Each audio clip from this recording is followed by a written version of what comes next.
Okay, get ready, because today we're going to dive into something really wild. We're talking about a state of matter that's so strange it almost breaks the rules. Oh, yeah. Like, imagine a dance floor where everyone's frozen in place, but somehow they're all still gliding around effortlessly. It's pretty mind-bending, right? Totally. We're basing this all on a recent article in Nature, and the title really grabs you. Breaking Physics. Scientists reveal impossible state of matter. That's both solid and superfluid. Quite a headline. It is. So our mission today is to really unpack this. Like, what does this breakthrough actually mean? How did scientists even pull this off? And what could something like this mean for the future? Yeah, it's exciting stuff. So let's start by wrapping our heads around this whole paradox. Supersolids. How can something be rigid like a block of ice, but then also flow without any resistance like a liquid? Well, that's the question that's been puzzling scientists for decades. And the answer, like with so much in the quantum world, is that it all comes down to challenging our everyday intuition. You see, at these super low temperatures, particles start to behave collectively. They form this unified quantum state. And that opens the door to some truly bizarre phenomena, like the frictionless flow of superfluidity. Okay, I can feel my brain starting to stretch a little here. So how can I even picture this? Like, how can a solid also be a superfluid? Well, the article uses a pretty cool analogy. Schrodinger's cat. Yeah. You know, that thought experiment where the cat in the box is both alive and dead until you actually look at it? A supersolid is kind of like that. It can act like both a solid and a fluid. It all depends on how you're observing it. Whoa, so even just observing it changes its nature. That's pretty trippy. But haven't scientists already observed the solid part of supersolids? What was the missing piece that finally proved the superfluid side of things? The real clincher was discovering something called quantized vortices. Imagine stirring a cup of coffee in a normal fluid. You just get this random swirling mess, right? Yeah. But in a superfluid, you get these perfectly formed tiny whirlpools. Those are the vortices. And they just spin and spin without losing any energy. So it's like the coffee has become perfectly ordered even though it's still flowing. Exactly. And those quantized vortices, they're like a signature. They're a dead giveaway that you're dealing with frictionless flow. They just wouldn't be possible if the particles weren't moving in this perfectly coordinated superfluid way. So just by seeing these tiny, perfectly formed whirlpools, scientists can say, yep, that's a superfluid. Yep, that's all the proof they need. Wow, that's pretty amazing. But I can only imagine how hard it must be to even create these supersolids in the first place, let alone find these tiny little vortices. How did the researchers actually manage to do this? It was a huge undertaking, that's for sure. The first hurdle was creating a two-dimensional supersolid, which, as you can imagine, is no walk in the park. But they actually achieved this back in 2021. They used this gas of erbium atoms, and they cooled it down to just a fraction of a degree above absolute zero. Wow, that's mind-bogglingly cold. It is. And then came the really tricky part. How do you stir a supersolid? You're basically dealing with a cloud of ultra-cold atoms, and you have to make it rotate without completely destroying this delicate state. So it's like trying to spin a cloud of smoke without it dissipating. Yeah, something like that. The level of control they needed was incredible. So how did they actually do it? Well, they came up with this ingenious solution. They used carefully manipulated magnetic fields to get the supersolid spinning. That's some serious scientific wizardry. And it worked. They actually saw these quantized vortices forming. It did. They saw those vortices clear as day. And by studying how they behaved, they were able to confirm, without a doubt, that the supersolid was also a superfluid. That's incredible. So we've gone from this theoretical idea of a substance that's both a solid and a superfluid to actually seeing it in a lab. Yeah, it's a pretty huge leap. It is. And this opens up a whole new world of possibilities, right? Like, what are the ripple effects of a discovery like this? The article mentions applications that go way beyond just the lab, even into astrophysics. Exactly. And that's where things get really interesting.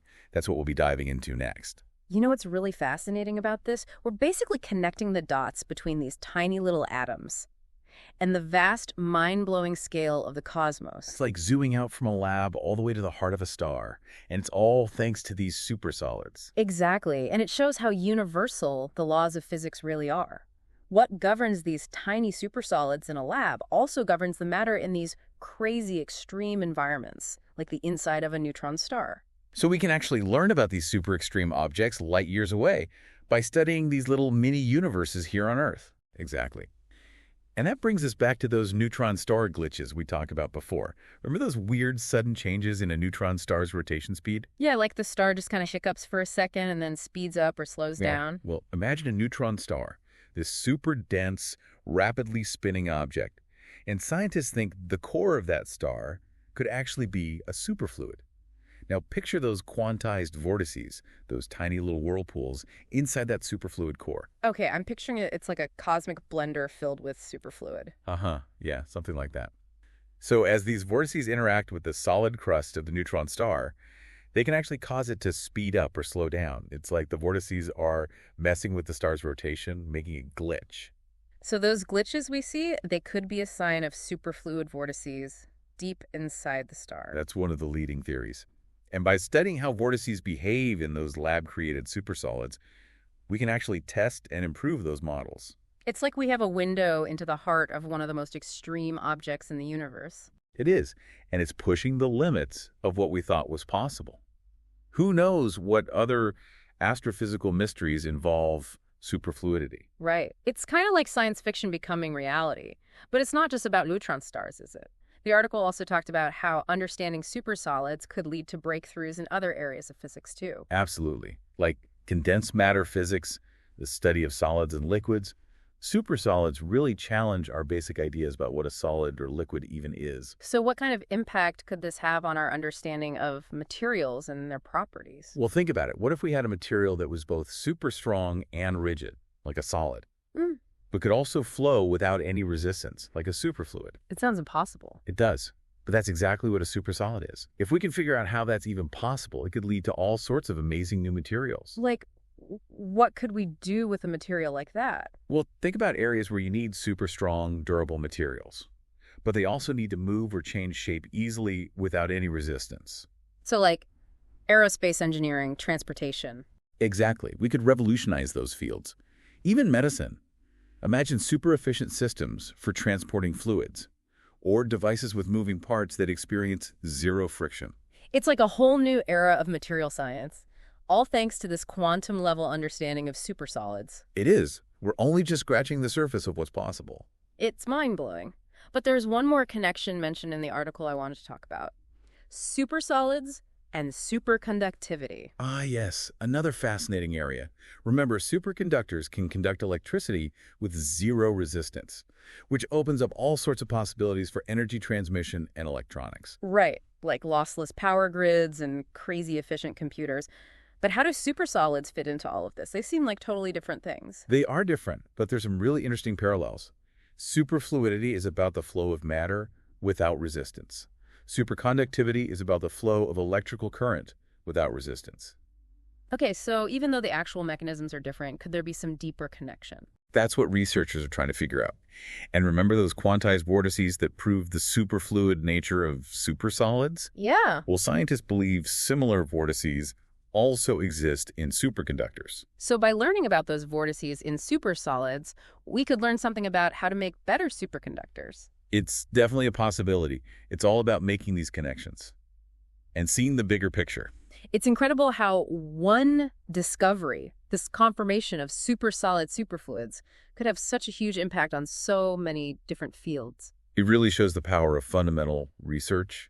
Sometimes the most unexpected discoveries lead to the most groundbreaking advancements. And it looks like this discovery is opening up a whole universe of new possibilities. You know, it's kind of crazy to think that just a few decades ago, this whole idea of a supersolid superfluid was just theory, like something out of a physics textbook. Yeah. And now here we are, not only confirming they exist, but also starting to explore what this discovery could actually mean. It's amazing how fast science can move when researchers are really pushing the boundaries. Right. And it all started with a question that seems so simple. How can something be both a solid and a superfluid? It does. And that one question sparked decades of research, and it led to this huge breakthrough. It really shows the power of human curiosity. It does. It reminds us that the universe is full of mysteries.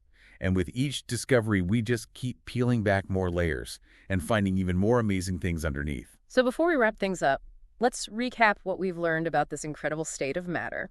Scientists have actually observed these quantized vortices in a supersolid, which proves that it can flow without any resistance, just like a superfluid. And this discovery, it's not just a cool scientific fact. It has real potential to change things in fields like condensed matter, physics, astrophysics, even material science and superconductivity. It's crazy how this one discovery could have so many ripple effects, from the tiniest atoms to the vastness of space. It's like we found this key that unlocks all these new doors. And I have to say, that connection to neutron stars is just mind-blowing. The idea that we can create these little mini-universes right here on Earth and use them to learn about these extreme objects light years away. It's incredible. And by studying these supersolids, we could really get a better grasp on things like those glitches in neutron star rotation. See how matter behaves under these insane pressures. Maybe even discover new states of matter we haven't even thought of yet. It really makes you realize we're just scratching the surface when it comes to understanding the universe. Yeah. And that even the smallest particles can hold these huge secrets. Absolutely.